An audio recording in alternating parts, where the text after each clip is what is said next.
Hi guys, this is Nico Cooper with Nihonto Art. All right, so we have an interesting one here. A lot's going on. I guess I'll start with the Koshirae. Very simple, nice Edo period Koshirae with all kind of crane or mostly crane theme, aside for the Fuchikishira, because the Kozuka and the Tsuba, which is papered. It's a nice crane theme. Minuki is crane as well. Right here's I believe Gumbai, which is like the kind of fan that the generals would use to direct the army. So it's a nice Edo period koshirae. Even the Ito is old and original. Just overall nice set. Now onto the blade, which is very interesting.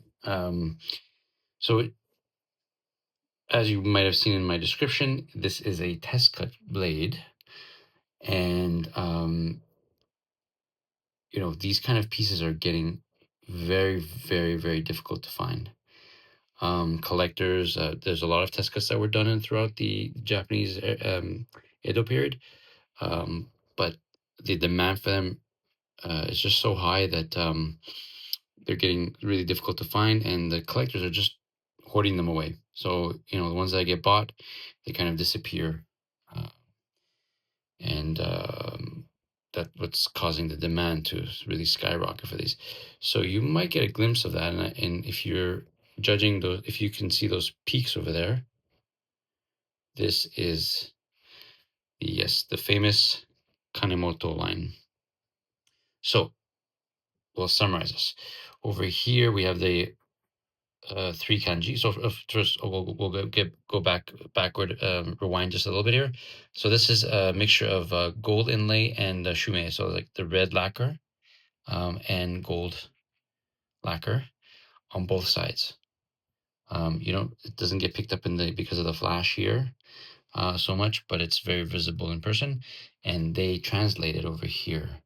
So this one is really interesting because both signatures, I believe they're from Honami line. So both sides, there's two Honami family members. So Honami, if you're not aware of them, they were polishers and appraisers of the shogun. It was a family that lasted generations. Really, really prominent family. Even today, it continues, and they wrote on both sides of it. So we'll start with this portion here, which is the first column.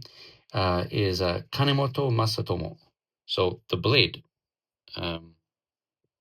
was originally from most likely katana or longer, but it was from Muromachi period and was reshaped to be for useful reasons.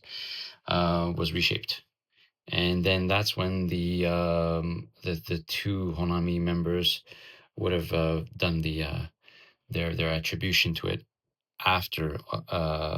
So they mention specifically the Smith, which the NBTHK agrees with as well. And over here, because these are three kanji is Kanemoto Masa, and then in square over here is the portion that is not legible. So the NBTHK filled that portion, and which was the tomo that they put, and then this is the seal, which you can kind of see that over here, the famous kao. So the next column over here is Osoi no Uchimochi, and so yeah, and so that's most likely maybe the owner's name. And over here is Tenmei. So Tenmei and then the square. And in this case, is the same as the situation here. They were not able to read that kanji. And they can't guess the year because Tenmei is the year. So the year Tenmei lasts, it was the late 1700s. So I believe 1781 to 1789 was Tenmei. So tenmei single digit, so it would have been either way. Tenmei didn't go into two digits, so it didn't. We never saw tenmei 11 or 12. So you basically take tenmei, and it would have been first, second, third. So and that's how they were able to figure out the year. So that's 10th month, so it's October. And then Asakura, I believe it's Asakura. Yes. So over here is a 10th month, Asakura Jubeko. And then the seal, the other Honami seal as well. And the final part, which I'll show you, is this Ichido, Ichinodo Kitoshi. So basically, it cut the Ichido portion of the chest, and that is basically the actually on the chart of the test cut. It is the nipple area. So it would have cut through the widest part of the chest, which is bone tissue, the whole bit, and it's a quite a difficult cut. And if you look at the length of the nagasa, it's only 45 centimeters, about 17 and 3/4 inches.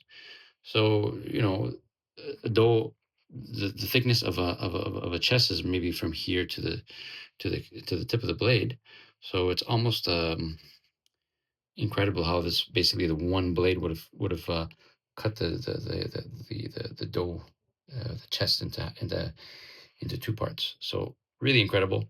So a lot of stuff is going on historically. So I'll take the blade, and so you can see maybe the nakago.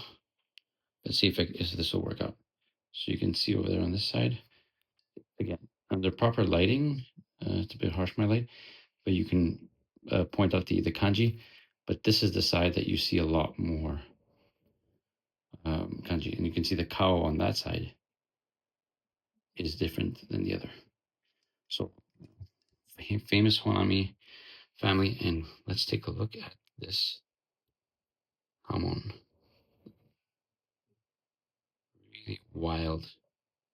That's something about the Kanemoto, and I also botch his name. Magoroku Kanemoto was the Saijo Wazamono smith of um, that school in Muromachi period, and this would have been a blade produced by one of his students.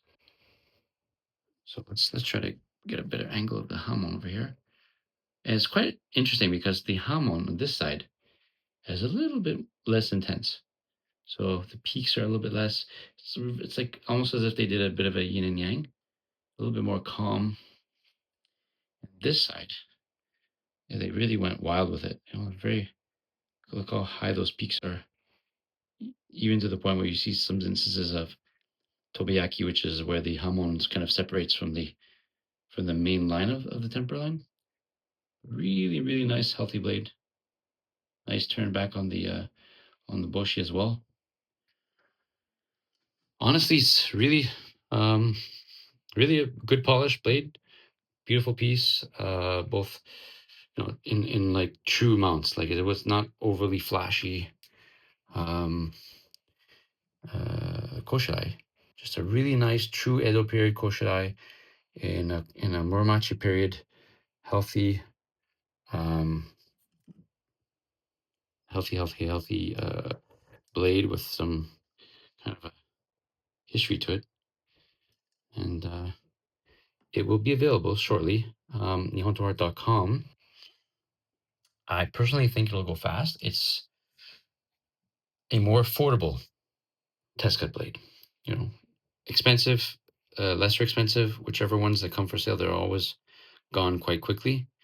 And this one is going to be an affordable one. And I'll list the price when it goes online. But come see us at nihontoart.com. Thanks, guys. Until the next video. Cheers.